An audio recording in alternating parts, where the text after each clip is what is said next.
दोस्तों नमस्कार, मैं हूं आपके साथ आशीष आर्यन और आप देख रहे हैं एबीपी न्यूज। हम अभी आपको बिहार के सभी 243 सीटों की जातीय समीकरण के अनुसार आपको उस सीट पर कौन से जाति का कितना वोटर है वह जानकारी हम आपको दे रहे हैं। इस दौरान हमने अभी तक आपको 4 विधानसभा क्षेत्र की जानकारी दी, जिनमें से हैं मोहद्दीनगर, मोरबा, सरायरंजन और उजियारपुर। आज हम आपको 2 सीटों की जानकारी देंगे, जिसमें से है एक पातेपुर और दूसरा विभूतिपुर। तो सबसे पहले स्टार्ट करते हैं हम पातेपुर से, जहां के अभी वर्तमान विधायक हैं वह हैं आरजेडी से, क्योंकि 2015 में यह गठबंधन महागठबंधन का हिस्सा थे। तो अभी के वर्तमान वहां के जो विधायक हैं विधायिका हैं वो हैं प्रेमा चौधरी, जिनको 2015 के चुनाव में तकरीबन 67,548 मत प्राप्त हुए। वहाँ से रनर अप रहे बीजेपी के महेंद्र बैठा, जिनको तकरीबन 55,087 वोट प्राप्त हुए। तो यह काफ़ी करीबी था, लेकिन विधानसभा के चुनाव में इतना वोट का अंतर ही जीत होता है। यह लोकसभा का चुनाव नहीं जहां पर आप 50,000, लाख, 2 लाख, 3 लाख जो भी वोट हो वह प्राप्त कर सकते हैं। यह 2015 का चुनाव था। उसी प्रकार 2010 की बात करें तो 2010 में भी बीजेपी की कैंडिडेट, बीजेपी और जेडीयू का उस टाइम 2010 में अलायंस था, वहां पर बीजेपी की कैंडिडेट महेंद्र बैठा ने जो मत प्राप्त किए थे वो तकरीबन 53,762 मत प्राप्त किए थे और वह वहाँ से विजयी रहे थे। वहाँ पर भी आरजेडी की तरफ से प्रेमा चौधरी खड़ी हुई थी, लेकिन उन्हें हार का सामना करना पड़ा था। उन्हें तकरीबन 37,095 मत प्राप्त हुए थे। यहाँ भी देखिए कि यह काफ़ी क्लोज लड़ाई थी, या 2010 हो या 2015 हो। अब देखना दिलचस्प होगा कि 2020 के चुनावी में कैंडिडेट वही रहते हैं या बदलते हैं, लेकिन जिस प्रकार से यह आंकड़ा हमने आपको दिखाया, तकरीबन वहाँ पर कांटों की लड़ाई ज़रूर होगी इस बार। चलिए अब हम बात करते हैं यहाँ के जातीय समीकरण के हिसाब से। तो बात किया जाए यहाँ की, तो 2020 चुनाव के लिए जो रणनीति सारे पार्टी तैयार कर रहे होंगे, तो उनके जहन में ज़रूर जातीय समीकरण ज़रूर होगा। वहाँ पर जातीय समीकरण की अब बात करते हैं तो सबसे पहले यादव जाति की बात करते हैं, जो तकरीबन 41,000 से लेकर 45,000 के बीच में है, या 40,000 से 45,000 के बीच में यादव जाति वहाँ पर हैं पातेपुर विधानसभा क्षेत्र। उसके बाद तकरीबन 40 से 45,000 मुस्लिम भी हैं। यादवों और मुस्लिमों की संख्या तकरीबन बराबर है पातेपुर विधानसभा क्षेत्र में। उसके बाद अब हम बात करते हैं राजपूत समुदाय की। राजपूत समुदाय की संख्या तकरीबन 12 से 17,000 के बीच आंकी जाती है। उसी प्रकार वहाँ पर ब्राह्मण समुदाय की बात की जाए तो ब्राह्मण समुदाय भी 5,000 से 7,000 के बीच आंकी जाती है।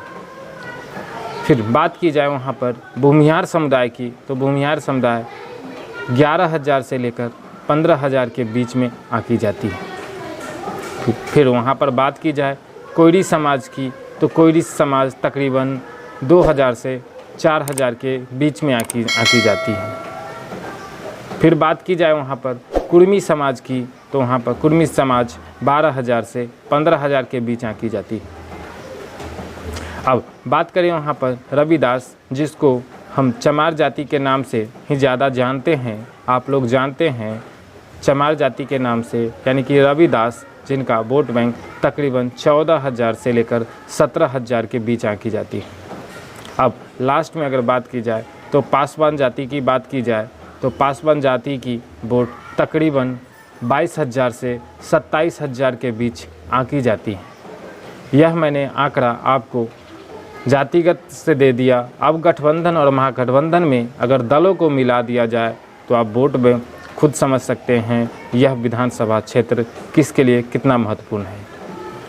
बात की जाए, कहते हैं जहां आरजेडी हो यादव का वोट उसी तरफ जाता है, जहां कांग्रेस हो वहां पर मुस्लिम का वोट जाता है, जहां पर कुशवाहा हो वहां पर कोयरी का वोट जाता है। आरजेडी का एक और जो वोटर बैंक माना जाता है वह है रविदास। हमेशा से रविदास को आरजेडी का वोट बैंक माना जाता है और सबसे ज़्यादा विधायक अगर रविदास में है कोई तो वो आरजेडी में ही 11 विधायक के तकरीबन। इसलिए रविदास को आरजेडी का वोट बैंक माना जाता है और कुशवाहा जाति को कोयरी का। तो तकरीबन जो महागठबंधन में हिस्सा हैं उन सब के अगर वोट बैंक जोड़ दिया जाए तो जोड़िए आप 40,000 यादव, 40,000 मुसलमान, 80,000 हो गए और कोयरी लगभग 2 से 4,000 के बीच में है। आंकड़ा 3,000 दिया, 83,000 और रविदास 15,000 दे तो 98,000, तकरीबन 1 लाख यहाँ पर महागठबंधन के पक्ष में वोट दिख रहा है। जो जातीय आंकड़े के हिसाब से मैंने बताया, तकरीबन मैंने मल्लाह जाति को वहाँ पर नहीं लिया क्योंकि मल्लाह का वहाँ संख्या काफ़ी कम है, लगभग 2-3 हज़ार के आसपास है, उसको मैंने ऐसे ही आपको गिनती नहीं कराई। अब बात करते हैं जो गठबंधन में सहयोगी दल हैं। गठबंधन में सहयोगी दल हैं जिनमें से बीजेपी और जदयू और एलजेपी का अभी तक रुख साफ नहीं है। लगातार वह नीतीश कुमार पर हमलावर है। तो देखना बहुत दिलचस्प होगा कि एलजेपी का करवट किस ओर होता है। लेकिन जानकारों का मानना है कि एलजेपी यह पावर पॉलिटिक्स, प्रेशर पॉलिटिक्स खेल रही है क्योंकि जिस के लिए वह दबाव बना रहे वह सीटों की संख्या के लिए। हमने अपने पॉलिटिकल एनालिसिस से बात किया तो उन्होंने बताया कि ऐसा कुछ भी नहीं होने जा रहा है जहां पर चिराग पासवान एनडीए से अलग होंगे, क्योंकि अगर वह एनडीए से अलग होते हैं तो उन्हें केंद्र सरकार के केंद्रीय मंत्री के केंद्र सरकार उन्हें अपने केंद्र में जो मंत्री पद दिए हैं उनसे भी अलग कर सकते हैं। इसलिए यह गेम एक पावर पॉलिटिक्स या प्रेशर पॉलिटिक्स कह सकते हैं। तो इन्हें हम महागठबंधन में शामिल कर इनका आंकड़ा आपको हम बताते हैं। राजपूत की संख्या 15,000, 6,000 ब्राह्मण, 21,000, 13,000 भूमिहार, 34,000 कुर्मी, 14,000, 48,000 और 25,000 पासवान, लगभग 73,000। यानी मोटा मोटी यहाँ आंकड़ा 75,000, यानी कि हम जो आंकड़ा लेकर चल रहे हैं वह 60 और 75 के बीच में गठबंधन का होगा और 80 और 1 लाख के बीच में महागठबंधन की जातीय समीकरण के अनुसार यह आंकड़ा होगा। अगर यहाँ बात की जाए कुल वोटों की तो यहाँ पर पातेपुर में तकरीबन 2,77,000 वोटर हैं और यहाँ का पोलिंग काफ़ी अच्छे, हमेशा 63 से 67% के बीच में रहा। सबसे ज़्यादा अभी तक के चुनाव में 2015 में गया है जहाँ पर 66 वोट पड़े थे। अगर अभी तक आपने मेरे चैनल को सब्सक्राइब नहीं किया है तो जल्दी से मेरे चैनल को सब्सक्राइब कर ले ताकि इस प्रकार की जानकारी आपको अपने मोबाइल पर मिलती रहे।